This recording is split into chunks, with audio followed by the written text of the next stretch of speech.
En esta mañana estamos en la tercera semana de nuestra serie de verano, #bendecidos. Eh, Les voy a pedir que marquen sus Biblias en dos sitios, tanto en Mateo 5 como en el Salmo 37. Vamos a estarnos refiriéndonos a ambas secciones.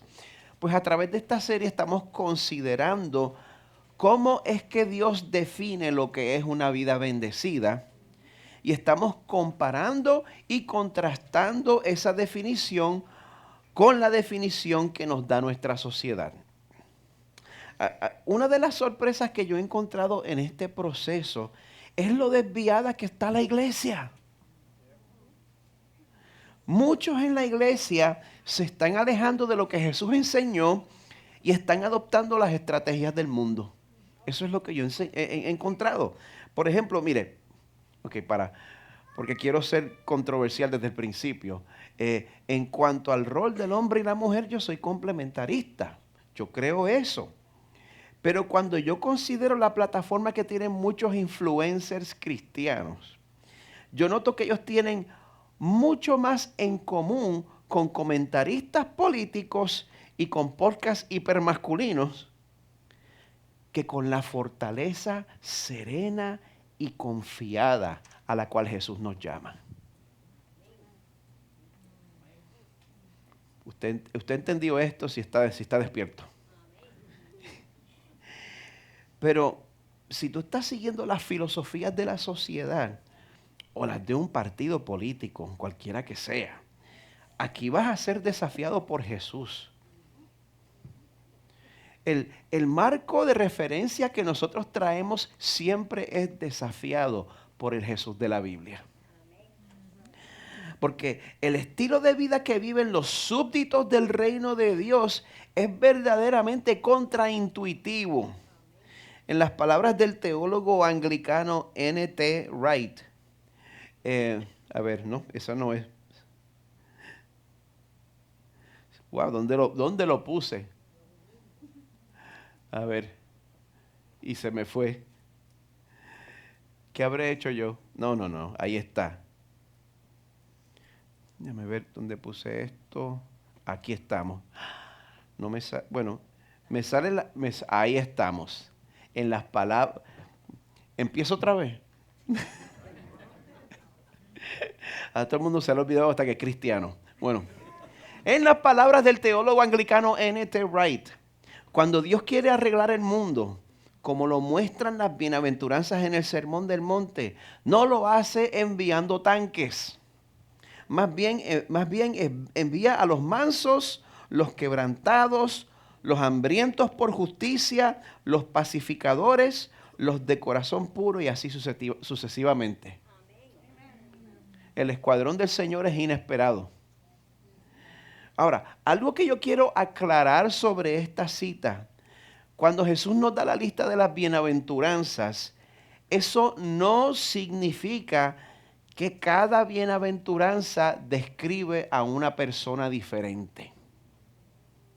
Yo creo que las bienaventuranzas no nos están mostrando 8 tipos diferentes de personas, sino 8 diferentes características que tiene una persona que verdaderamente sigue a Jesús.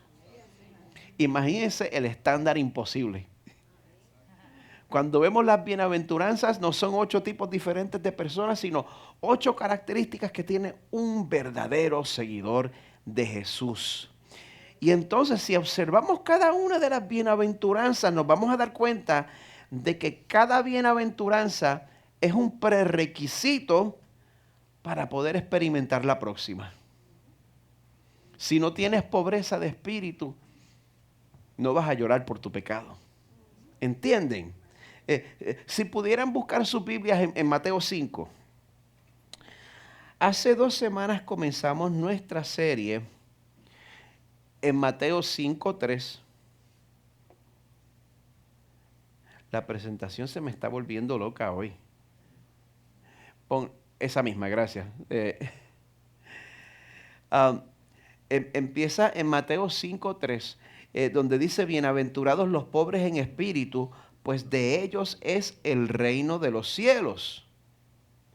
Mire, especialmente dentro de la iglesia donde nosotros tendemos a establecer clases y castas, donde están los menos espirituales y donde están los más espirituales. En la iglesia donde tendemos a establecer esas castas, Jesús quiere que sepamos que es al que se da cuenta que no trae nada ante el Señor. Al que se da cuenta que tiene las manos vacías, a ese le pertenece el reino de los cielos, ¿verdad?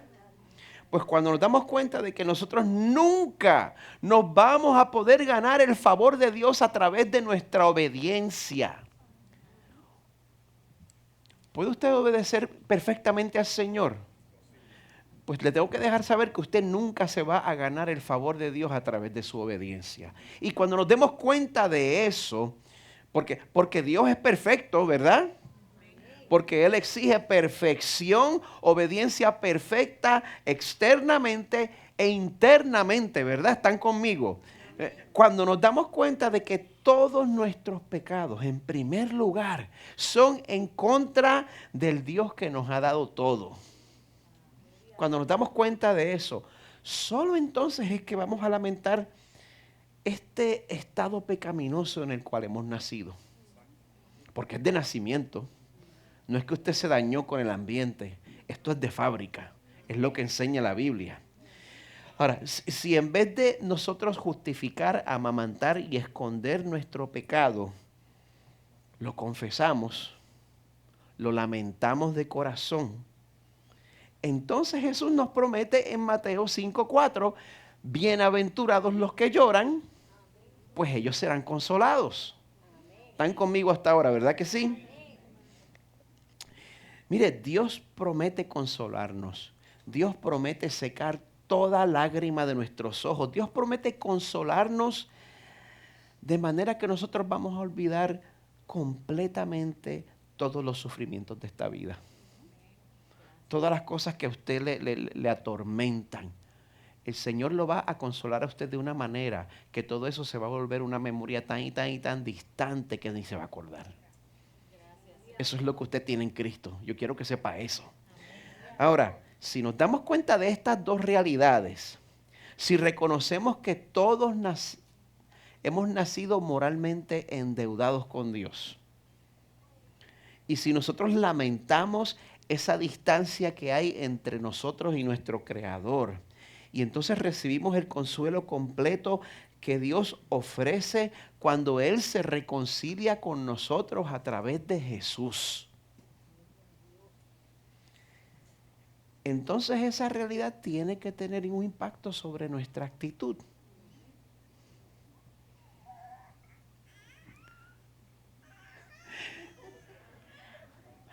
Predicador.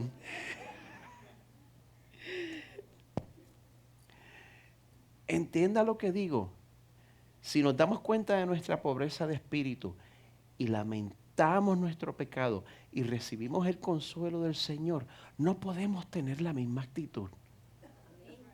No podemos ser arrogantes más, no podemos ser pedantes si todo lo que tenemos es un regalo. ¿Están conmigo? Eso quiere decir que que tenemos que pasar de ser personas ásperas y desagradables a ser personas que en toda circunstancia se caracterizan por una dulzura y una mansedumbre de proceder. Personas que ya no viven dependiendo de su maña y de su agresividad, porque ellos saben, a ver, ¿dónde estamos aquí? Ellos saben que Jesús dijo en Mateo 5:5, y eso no es. Vamos a la número. Está muy bien. En Mateo 5:5, bienaventurados los mansos, porque ellos recibirán la tierra por heredad. ¿Me pueden acompañar en oración? Pues Señor, ¿cuánto te necesitamos? Señor, yo te confieso que muchas veces yo pienso que mi vida es peor de lo que yo merezco. O sencillamente, Señor, yo envidio la vida de los demás. Cuando la verdad es que tu Hijo Jesús sufrió por mí y ya tú me has dado una vida mucho mejor de lo que yo merezco. Esa es la verdad. Así que te pido, Señor, que tu Espíritu Santo nos recuerde eso a todos, para que todos nosotros, Señor, verdaderamente vivamos con humildad de espíritu. Jesús, tú eres manso y humilde de corazón. Enséñanos a tener esa misma actitud, Señor, para que podamos tener descanso para nuestras almas. Pedimos esto en tu poderoso nombre. Amén. Quizás los slides tienen el mismo número. Lo puedes poner en el número 12. A ver si es el que busco. No. Sería entonces el 10 para ti. Déjame ver. No, es el title slide. El title slide, ese mismo. Bueno, muchos de ustedes me conocen, así que probablemente ya les he contado esta historia. Aguántenme por hoy, por favor. En el año 1980 ya yo había cumplido 10 años de edad y yo no estaba mostrando ningún tipo de promesa en ningún deporte. Ni jugando chico en la calle, ni esconder, siempre me quedaba. Yo no era el más atlético de todos. Pues como yo estaba a punto de tocar a las puertas de la adolescencia, pues yo tenía que tomar cartas en el asunto. Porque si no sobresalía en algo, pues no iba a tener ninguna manera de llamar la atención al sexo opuesto. Pues por esa razón, yo aprendí a tocar guitarra con un sentido de urgencia que nunca antes había tenido.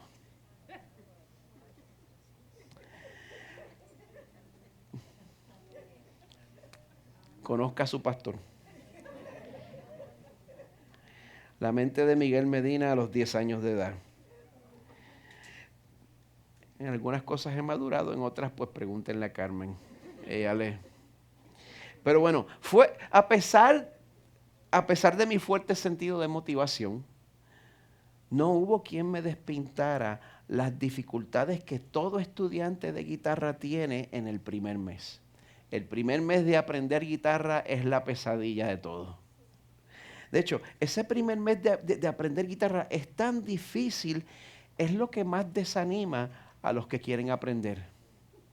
Los que pasan de ese primer mes usualmente se quedan, pero la gran mayoría se rinde después del primer mes.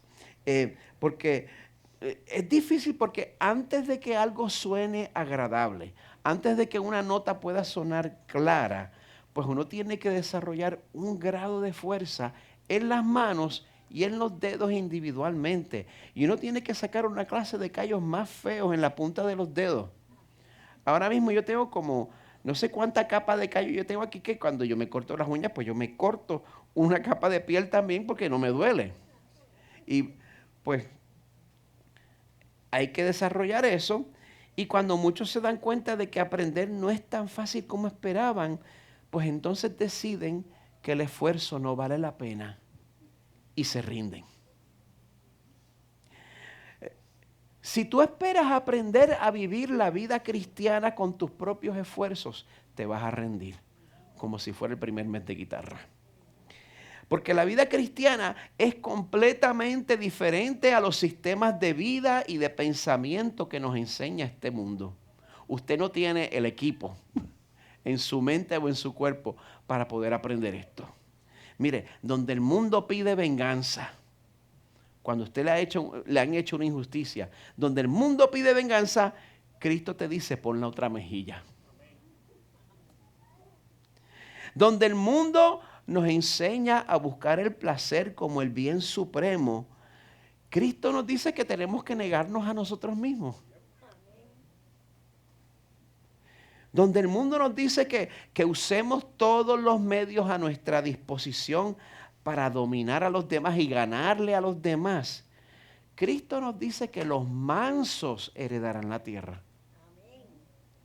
Mire, en este mundo, como he dicho antes, nosotros hemos olvidado nuestra humanidad y escogemos una mentalidad de supervivencia como si fuéramos una manada de bestias, de ñue. ¿Usted sabe qué es un ñu? Búsquelo. Perdón. Pues mire, en este tipo de mundo que es así de supervivencia, la mansedumbre es una virtud que está fuera de moda.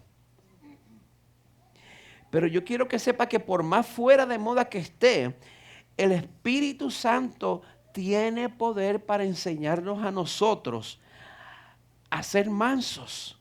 Dios puede hacerlo, aunque le rompamos la computadora a todo el mundo que nos rodea. Voy a poner una cita. En las palabras de quien en vida fuera el ministro galés Martin Lloyd Jones, a ver si es la segunda cita. A ver, no, es la última cita, sí. Perdón, mala mía, vuelve al title porque yo no tengo esa. Tengo a todo el mundo súper distraído hoy. Quien en vida fuera el ministro galés Martin Lloyd Jones, él escribe, no va a estar en pantalla. Si tú y yo no somos problemas y enigmas para los que nos rodean, si tú no eres un problema para los que te rodean, si tú no eres un enigma, entonces eso da mucho que decir sobre la sinceridad de nuestra profesión de fe cristiana. Se supone que la manera en que usted acte sea un enigma para la gente que le rodea. Pero con el poder de Dios, nosotros podemos ser el tipo de cristiano que va a dejar al mundo rascándose la cabeza, ¿verdad que sí? En este mundo que busca ganar y que busca ganar ventaja a través de ser engañador, truquero y hablador.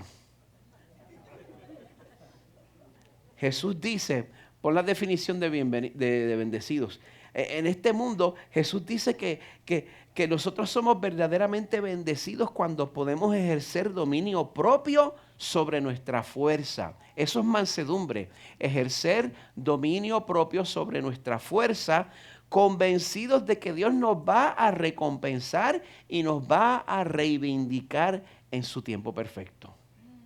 Eso es mansedumbre. Así que vamos a distinguir entre la falsa mansedumbre como la ve el mundo y la verdadera mansedumbre que Jesús nos enseña. Así que vamos a comenzar con la primera parte, la mansedumbre de acuerdo al mundo. Esta parte no se va a extender mucho. Sencillamente nosotros creemos que ser manso es ser flojo de carácter, ¿verdad? Que ser manso es ser un cobarde. Que ser manso es el tipo de persona que se queda inmóvil ante la injusticia. Nosotros vemos al manso como esa manera. De hecho, una de las frases que más yo oigo es, yo soy cristiano, pero no bobo. Aunque no me dicen bobo. Otra palabra que no puedo decir aquí. Y rima, no voy a decir con qué rima. Como dijiste, hay otra que hoy que dice, seamos mansos, pero no mensos. Pues vámonos con esa mejor. Entonces lo que termina pasando es que a pesar de que Jesús claramente nos exhorta a ser mansos, nosotros terminamos exaltando la actitud opuesta. Eso es lo que nosotros exaltamos en este mundo, el ser vivo. Si alguien se interpone entre nosotros y lo que nosotros queremos, nos lo llevamos enredado. Usamos la excusa que, mira, yo soy sincero y yo digo la verdad. Y entonces nosotros herimos a otras personas con nuestras palabras, con nuestras actitudes. ¿Eres tú ese tipo de persona? Pregúntatelo. No responda, no pienses en la persona que te llegó a la mente, piensa en ti. ¿Eres tú ese tipo de persona? El tipo de persona que ante la adversidad reacciona siendo inestable, siendo explosiva. Y nadie sabe qué versión de ti les va a tocar aguantar hoy. Si ese es el caso contigo, yo quiero que tú sepas que tu personalidad no es una fortaleza. Tu personalidad es una debilidad. Porque eres inmaduro. Y cuando encuentras frustración en tu vida, en vez de tener fe en que Dios es soberano sobre toda circunstancia, pues reaccionas como niño de 2 años y tienes una perreta. Versión de adulto. Y mira, puede que te salgas con la tuya por un tiempo, quizás puedes asustar a la gente al principio, quizás puedes intimidar a tus hijos al principio. Eventualmente todo el mundo se va a dar cuenta y vas a perder el respeto de todo el mundo. Así que en verdad pregúntatelo. ¿Eres tú ese tipo de persona? Si ahora mismo tú sientes que te estoy describiendo y te estás molestando conmigo, ese no soy yo, ¿sabes? Ese es el mismo Espíritu Santo dándote la oportunidad de que seas transformado. Dándote esa oportunidad. Si ese es el caso contigo, no desperdicies esa oportunidad. Santiago 4 dice que Dios da mayor gracia. Por eso dice, Dios resiste a los soberbios, pero da gracia a los humildes. ¿Será posible que Dios te esté llamando a ti hoy a confiar en Él? Mientras Él cambia el tipo de persona que tú eres. Verdaderamente no estoy pensando en nadie en específico, pero tengo la impresión que el Señor quiere que yo haga esta pregunta en esta mañana.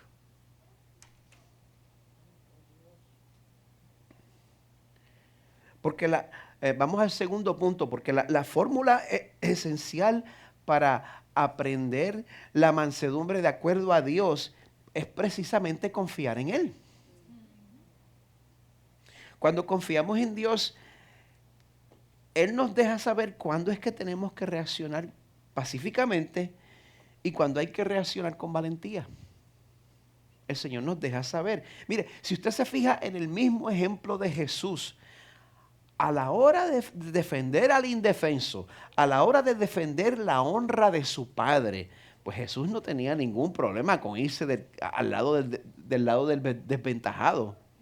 Jesús no tenía ningún problema con decirle la verdad a las autoridades en la cara. Jesús no tenía ningún problema con agarrar un látigo y virar mesa. ¿Usted conoce ese Jesús? Pero cuando se trataba de proteger su propia reputación, Primera de Pedro 2 dice que él confiaba en su Padre. Él se encomendaba a aquel que juzga con justicia. Imagínense, Jesús, el único hombre en el mundo que es verdaderamente inocente. La inocencia de todos nosotros es siempre un comilla. El único hombre verdaderamente inocente e injustamente acusado se encomendaba a aquel que juzga con justicia. Bueno, si pudieran buscar ahora en el Salmo 37, el rey David aquí nos exhorta a tener ese mismo tipo de actitud, a confiar en el Señor, a confiar en que Él es el juez que va a juzgar, a que pongamos a un lado la amargura,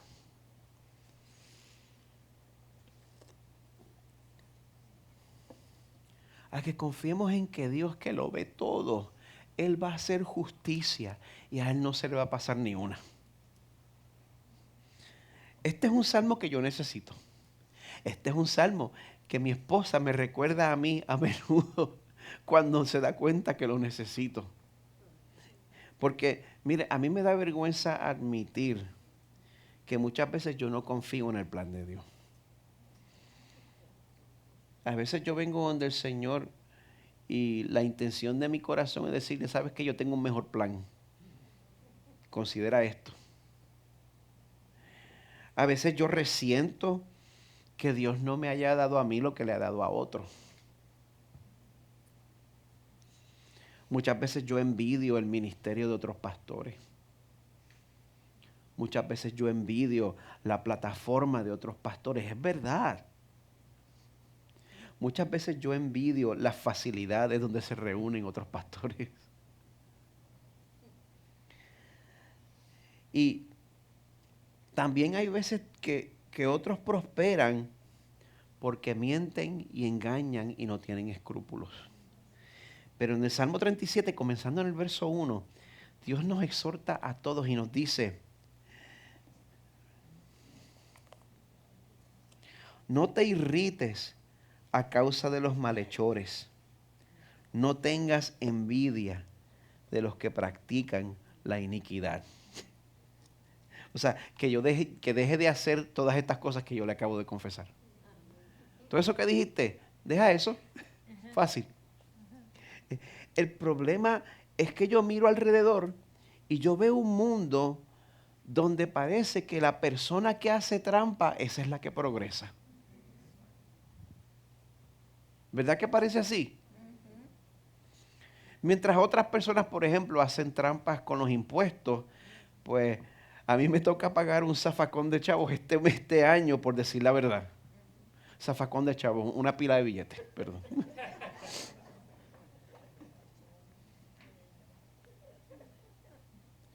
Y, y si yo vivo en el momento inmediato, si yo soy como un caballo del hipódromo y me pongo gringolas y solo veo lo que está al frente mío, si yo mantengo mi vista en el aquí y ahora, yo me voy a desanimar y yo voy a tener una crisis de fe.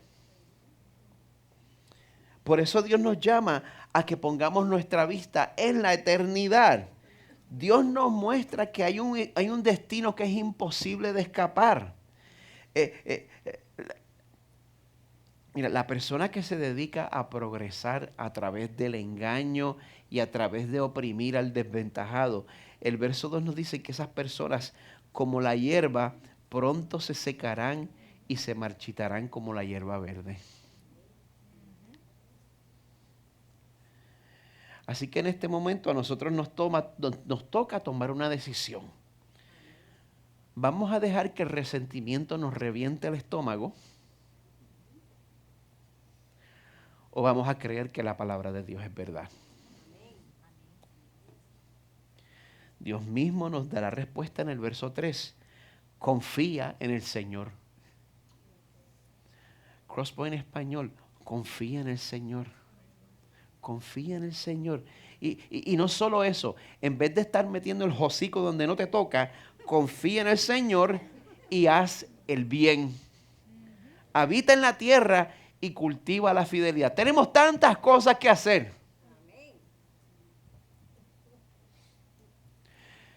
Mire, si usted siente que estoy hablando con un poquito más de intensidad que de costumbre, no lo tome como algo personal. Verdaderamente, hay veces que yo predico y personas me vienen a la mente. Ese no es el caso hoy. Como yo les dije, yo personalmente lucho con esta área de pecado. Con perderme mis pensamientos, rendirme a la amargura y envidiar y acusar a Dios de ser injusto. Me da vergüenza. Y es por eso que hablo con la misma intensidad que me hablo a mí mismo. ¿Vale? Pues, el Señor nos muestra que la solución en contra de la amargura es confiar en Él y dedicarnos al trabajo que nos toca hacer. ¿Cuántos de nosotros estamos dando lugar al resentimiento porque estamos descuidando nuestras responsabilidades? Porque hasta donde yo puedo ver, entre nosotros el trabajo sobra. Hay más trabajo que trabajadores.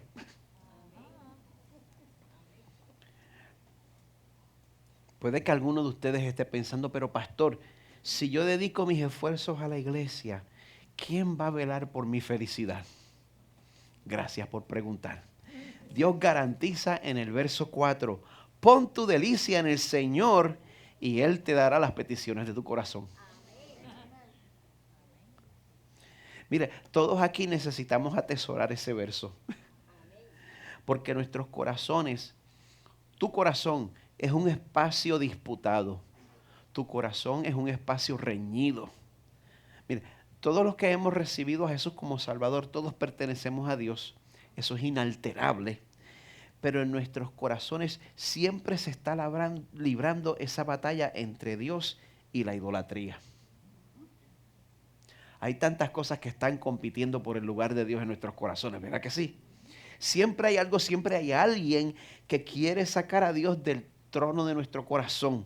Pues por eso Dios nos llama a poner nuestra delicia, a poner nuestro deleite en Él. No solo a conocerlo, sino a involucrarnos emocionalmente en nuestra relación con Dios. El Dios que nosotros conocemos a través de la Biblia debería tener un efecto emocional en nuestros corazones.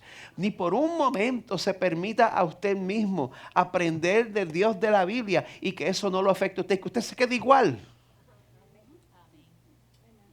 Pongamos nuestra delicia en el Señor.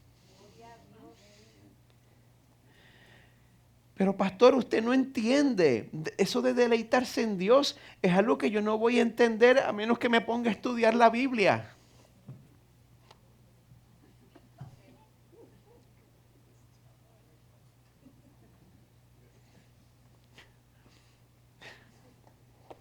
Quizás si no estuviéramos metidos en el teléfono o viendo Netflix hasta las 4 de la mañana, entonces podríamos levantarnos lo suficientemente temprano como para tener tiempo de conocer a Dios en su palabra y traer nuestras necesidades delante de él en oración. No sé, piénsenlo.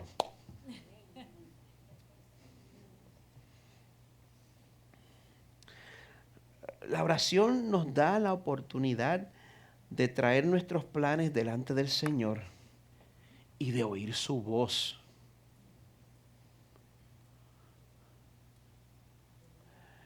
¿Cuántas veces nosotros sentimos que el Señor no nos está guiando porque no venimos a donde Él? Es por eso que el verso 5 nos exhorta: encomienda al Señor tu camino, confía en Él, que Él actuará, como dice la Reina Valera, Él hará. Hará resplandecer tu justicia como la luz y tu derecho como el mediodía. Mira, si estás en una situación donde estás siendo calumniado, calumniada, y tú deseas que Dios reivindique tu reputación, encomiéndate a Él, para que Él haga resplandecer tu justicia como la luz y tu derecho como el mediodía. El problema es que en vez de nosotros encomendar nuestro camino al Señor, lo que pretendemos hacer la mayoría de las veces es notificarle a Dios de la decisión que ya tomamos.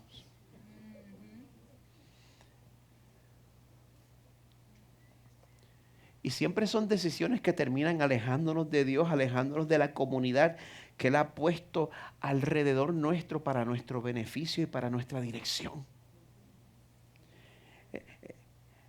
Y esas son las decisiones que tomamos cuando nuestros corazones están llenos de amargura, de resentimiento.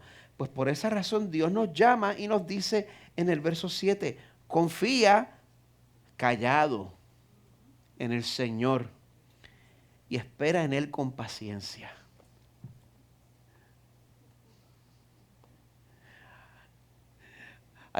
Yo conozco a muchos de ustedes aquí que son como hormiguitas y yo sé que esto tiene que ser bien difícil para ustedes.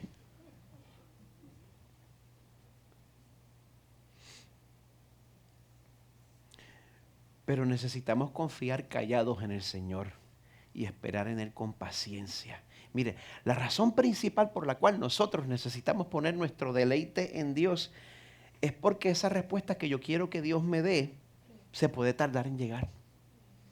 Y mi deleite tiene que estar en Dios, no en la respuesta a mi oración. La respuesta a tu oración puede tardarse meses, puede tardarse años, o la puedes obtener en el día de tu glorificación. ¿Dónde está tu gozo? Si no hemos aprendido a poner nuestro deleite en Dios y vemos que las personas alrededor de nosotros, los que no tienen fe, los que no tienen escrúpulos, progresan y consiguen lo que quieren, pues entonces nos irritamos, ¿verdad? El pasaje continúa exhortándonos: no te irrites. ¿Te estás irritando? No te irrites a causa del que prospera en su camino, por el hombre que lleva a cabo sus intrigas, o sea, específicamente el tramposo. Deja la ira, abandona el furor, no te irrites, solo harías lo malo. Porque los malhechores serán exterminados, pero los que esperan en el Señor poseerán la tierra. ¿Qué tienes que hacer para recibir la tierra por heredad? Espera. Confía y espera. Todo eso sucede aquí, sucede aquí. Si nosotros pudiéramos ver el futuro con la misma claridad que Dios lo ve. Él nos dice en el verso 10, un poco más y no existirá el impío. Buscarás con cuidado su lugar, pero él no estará allí. Pero los humildes poseerán la tierra y se deleitarán en abundante prosperidad. Tenemos una decisión clara. Una vez más, ¿vamos a dejar que se nos reviente el estómago por el resentimiento o vamos a creer que la palabra de Dios es verdad?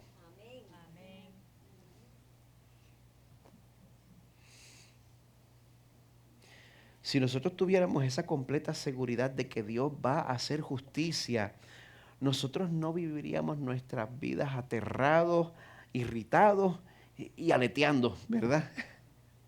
Aleteando de un lado al otro. Así que, ¿qué creen? ¿Se animan a tratar la mansedumbre? Ah, pues no me oyeron. No me oyeron al principio. Les puse una trampa. La mansedumbre no es algo que logramos a través de nuestra fuerza de voluntad. No es algo que nos tenemos que proponer. Porque ¿para qué necesitamos el Señor si usted puede cambiar por su propia fuerza de voluntad? No necesitamos al Señor. ¿Cómo llegamos a la mansedumbre? Primero que nada, los súbditos del reino de Dios reconocemos que no tenemos nada que ofrecer a nuestro Señor. Reconocemos nuestra pobreza de espíritu. 5 de ustedes prestaron atención. En segundo lugar, los súbditos del reino de Dios lamentamos la manera en que nuestro resentimiento acusa a Dios de no saber reinar. Cada vez que tú le das lugar al resentimiento y a la amargura, estás acusando directamente a Dios de que Él no sabe lo que está haciendo. Pero cuando nos damos cuenta de que eso es lo que estamos haciendo, lo lamentamos, ¿verdad que sí? Entonces la pobreza de espíritu nos lleva a lamentar nuestro pecado, a recibir el consuelo que nos ofrece Jesús. Porque Él ya fue perfectamente manso en nuestro lugar. Gracias, Señor. ¿Sabe eso usted?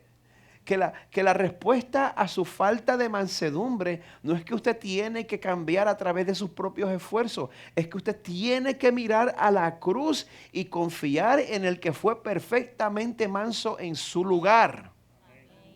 ¿Cuán manso fue? Gracias por preguntar. Filipenses 2, 5 al 11. Haya pues en ustedes esta actitud que hubo también en Cristo Jesús, el cual, aunque existía en forma de Dios, Jesús es Dios. No deje que ninguna otra persona le diga algo diferente. ¿Qué otro ser humano puede existir en forma de Dios que no sea Dios?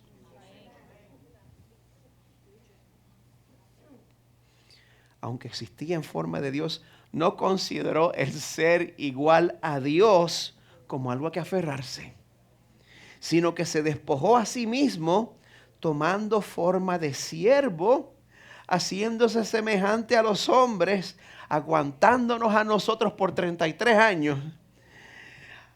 Y hallándose en forma de hombre, se humilló él mismo, haciéndose obediente hasta la muerte y muerte de cruz. Obediente hasta la muerte.